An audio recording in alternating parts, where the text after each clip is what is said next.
930।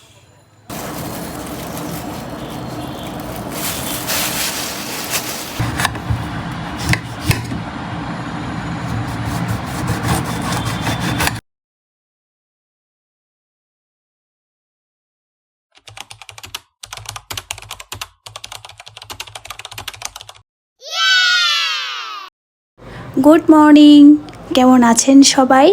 গ্রামীণ জীবন চ্যানেলের নতুন আরেকটি ব্লগে সকলকে স্বাগত জানাই। আশা করছি সকলেই অনেক ভালো আছেন। সকাল সকাল ঘুম থেকে উঠে ব্রাশ আর বিছানা ডেকোরেট করার পর একটু মধু দিয়ে পানি খাওয়াটা আমার প্রতিদিনের স্বভাব। তবে মধুটা আমি প্রতিদিন তেমন একটা অ্যাড করি না, তবে এখন থেকে চেষ্টা করব প্রতিদিন একটু করে মিক্স করে খাওয়ার।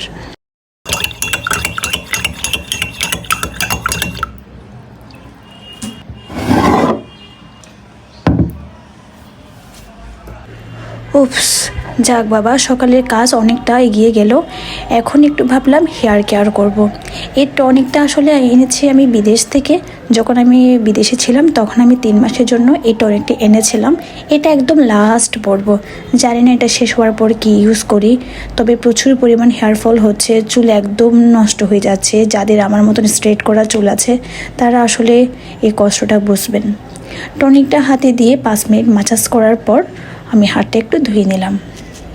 আর এই যে হাত মুখ ধুয়ে নেওয়ার পর একেবারে সোজা রেডি হয়ে চলে আসলাম আপনাদের সাথে। কেননা আজকে ফ্রুট কিনতে কিন্তু আমি একা যাচ্ছি না, সঙ্গে করে আপনাদেরও নিয়ে যাব। এই যে হেঁটে হেঁটে কিন্তু চলে আসলাম আমাদের বাসার খুবই পাশে এই ফ্রুটের দোকানটা। আমি আসলে বেশি ভেতরে গিয়ে বাজার করি না, তখন ওখানে বেশি মানুষজন থাকে আর অতিরিক্ত গরমে আমি উইদাউট এনি আমব্রেলা মাথা ঘুরিয়ে পড়ে যাব। সেই কারণে আমি বেশি ভিতরে যাই না। তবে একটু ভেতরে গেলে আপনার পার কিলোতে 1 থেকে 2-3 টাকা করে সাশ্রয় করতে পারবেন। আর এই ফ্রুটের দোকান থেকে আমি প্রতিদিনই ইউনিভার্সিটি থেকে আসার পথে ফ্রুট কিনে নিয়ে আসি, যার কারণে এটা পরিচিত। আর খুব ভালো ফ্রুটও পাওয়া যায় বলে আমার মনে হয়, জানি না অন্যদের ক্ষেত্রে কেমন। আর আমি তো ফ্রুট খেতে খুবই পছন্দ করি। ভাত খাওয়ার পরে একটু ফ্রুট জুস বা একটু ফ্রুট কেটে দিলে, মানে ফ্রুটের কিছু টুকরো যদি আমার সামনে এনে দেয়, আমার কিন্তু হেভি লাগে। যাই হোক, মধ্যবিত্ত ঘরে তো আর সবসময় ভাতে পরে ফ্রুট খাওয়া বা ফ্রুটের চিন্তা করাটা তো বিলাসিতা, তাই না? তো এখানে আমি কিছু বেদেনা, তারপর মোচাম্বি আর কমলা নিয়েছিলাম আর কি। তা আর কিছু ফ্রুট আমার বাড়িতে অল্প সংখ্যক রাখা রয়েছে। আর জানেন তো, আমি না রাস্তায় না ফোন তেমন ইউজ করি না, যার কারণে অনেক মেমোরিজ আমি ক্যাপচার করতে পারি না। এই যে চলে আসলাম অল্প সংখ্যক ফ্রুট নিয়ে। আর বাইরে প্রচুর পরিমাণ গরম পড়ছে।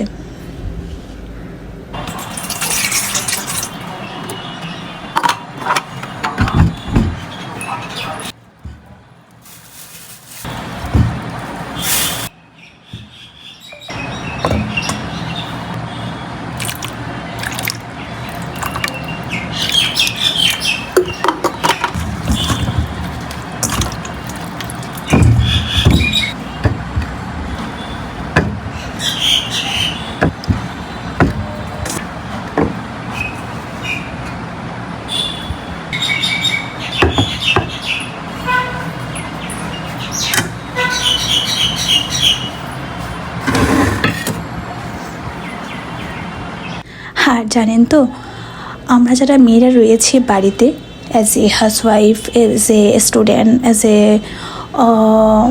কী বলবো, সার্ভিস হোল্ডার যারা মহিলা রয়েছেন, তাদের তো মোটামুটি বাহিরের পরিবেশ সম্বন্ধে, পৃথিবীর সম্বন্ধে ধারণা রয়েছে।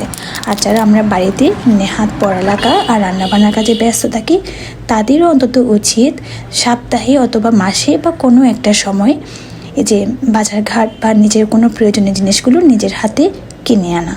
এতে হয় কি, আমরা আমাদের বাহিরের পরিবেশটা চিনতে পারবো, বাহিরের দ্রব্যমূল্যের দাম, বাইরের মানুষ, বাইরের পরিবেশ সম্বন্ধে আমাদের একটু ধারণা হবে।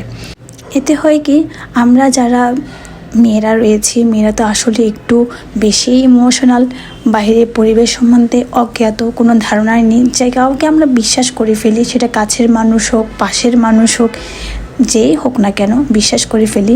যখন আমরা বাইরের পরিবেশে যাব, তখন আমরা বুঝতে পারবো যে পৃথিবীটা আসলে এখন কোন পর্যায়ে রয়েছে, এটাই।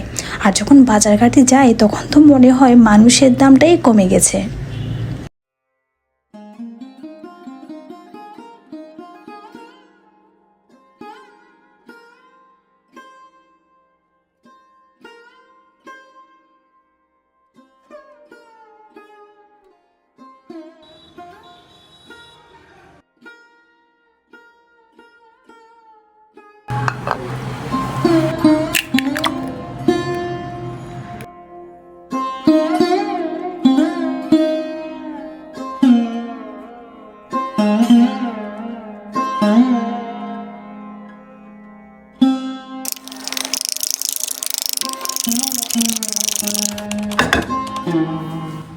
ঘড়িতে এখন দুপুর 1টা। সারাদিনের কাজকর্ম আর একটু এক্সাম প্রিপারেশনটা শেষ করার পর চলে আসলাম একটু লাঞ্চটা করে নেওয়ার জন্য।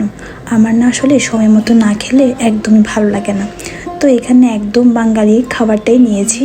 আমি এদিকে লাঞ্চটা করছি আর ভিডিওটা এখানে শেষ করছি। আপনারা সবাই যে যেখানে রয়েছেন ভালো থাকবেন, সুস্থ থাকবেন। ভিডিওটি কেমন হয়েছে জানাবেন।